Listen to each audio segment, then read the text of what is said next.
professeur à l'IADMCOA, chargé d'enseignement de la matière économie monétaire et financière, S4. Mes chers étudiants, sabah al-khair. C'est avec un réel plaisir que je vous retrouve encore une fois pour vous présenter la suite du chapitre 2. Avant d'entamer cette suite, je voudrais faire un rappel. Lors de ma précédente intervention, j'ai précisé que l'étude de la politique monétaire nécessite de préciser dans un premier temps le cadre général dans lequel elle s'inscrit. J'ai alors mis en évidence le fait que l'on ne peut saisir la politique monétaire que si l'on détermine dans un premier temps qu'elle s'intègre dans le cadre de la politique économique. Politique économique qui s'est imposée suite à la crise de 1929, en ce sens que les mécanismes de sortie de crise ont nécessité un interventionnisme étatique. Interventionnisme au niveau des mécanismes de la production, de la consommation et de la protection sociale. Ces mécanismes ont permis une relance de l'activité économique et une sortie de la crise et permis la réalisation d'une croissance économique extrêmement importante pendant 30 années. À l'issue de ces 30 années, on a assisté à un relatif essoufflement de la croissance vers les années 70, essoufflement qui a généré une remise en cause de l'interventionnisme public et un renouveau d'un courant libéral initié par Margaret Thatcher et Ronald Reagan. Nous avons alors précisé que ce renouveau a donné lieu à une croissance économique, à des résultats économiques certes positifs, mais des résultats sociaux négatifs.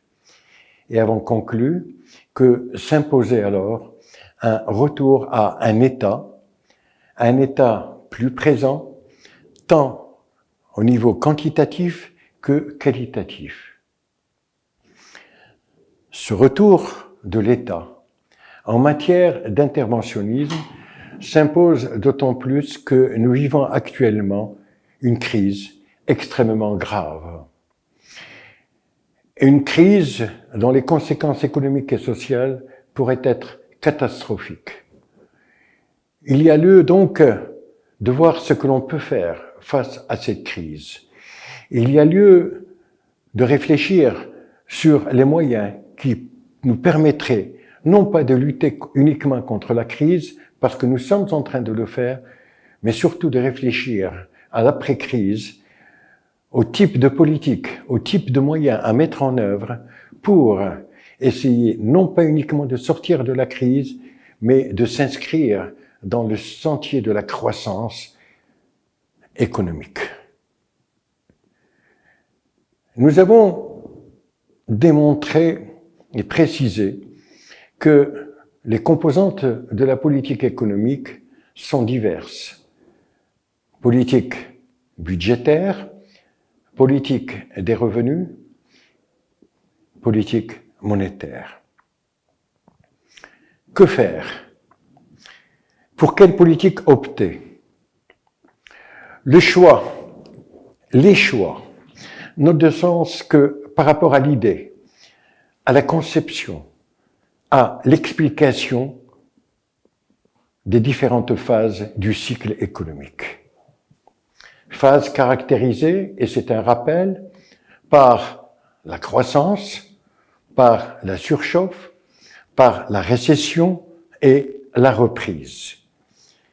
Nous avons précisé aussi que 4 objectifs majeurs constituent le carré magique défini par Kaldor. En fait, tout État se doit de suivre ou d'essayer du moins de réaliser ces objectifs qui sont au nombre de 4. Croissance économique, emploi, lutte contre l'inflation et équilibre extérieur. Que prioriser? Comment y parvenir? Par quels moyens?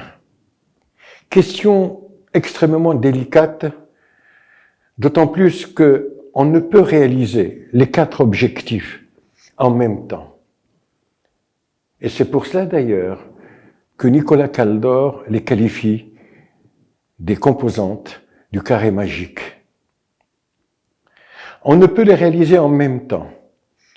Plus que cela, la réalisation de l'un ou de 2 de ces objectifs peut impacter de façon négative la réalisation des autres objectifs.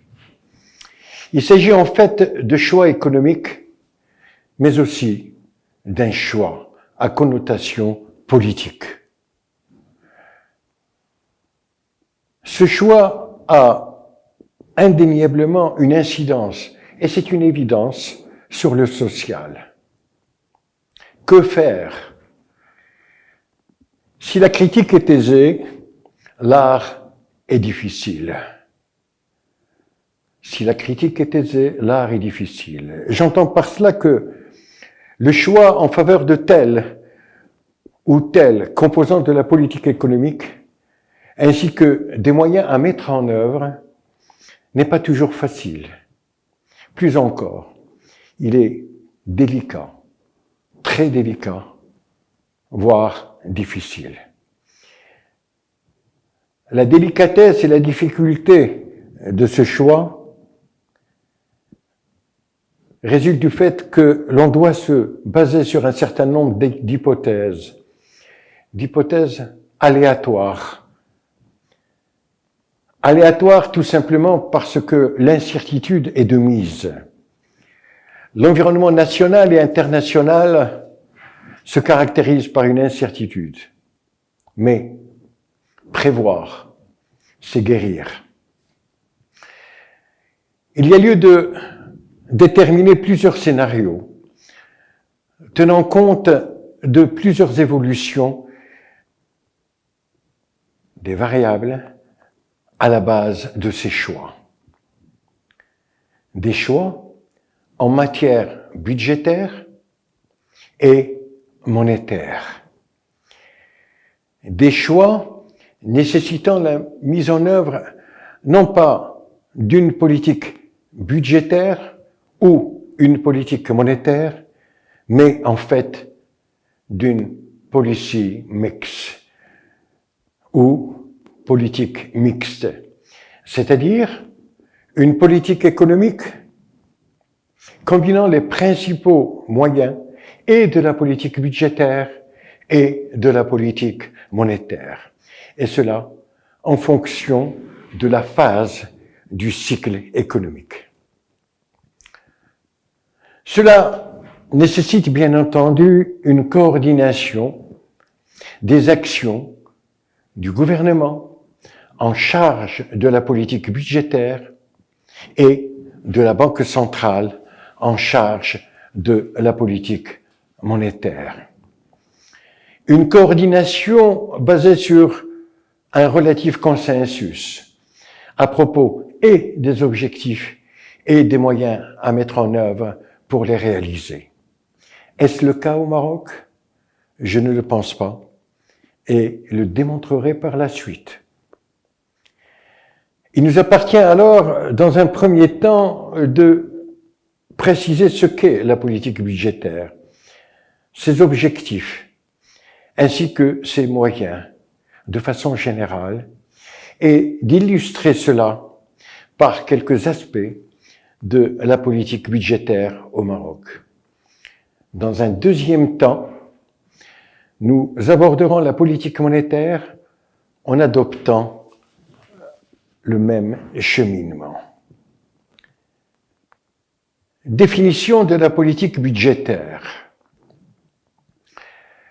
La politique budgétaire est l'une des principaux instruments, moyens dont dispose l'État pour intervenir dans les domaines économiques et sociaux lors l'une des phases du cycle économique, et ce, grâce au budget.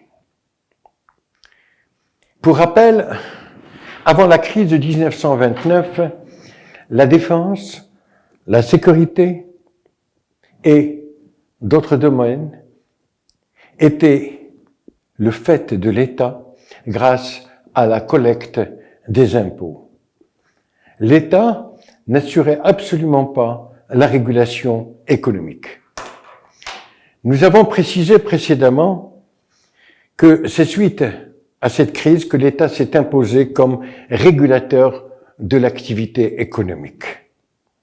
Et ce, entre autres, à travers la politique budgétaire et plus précisément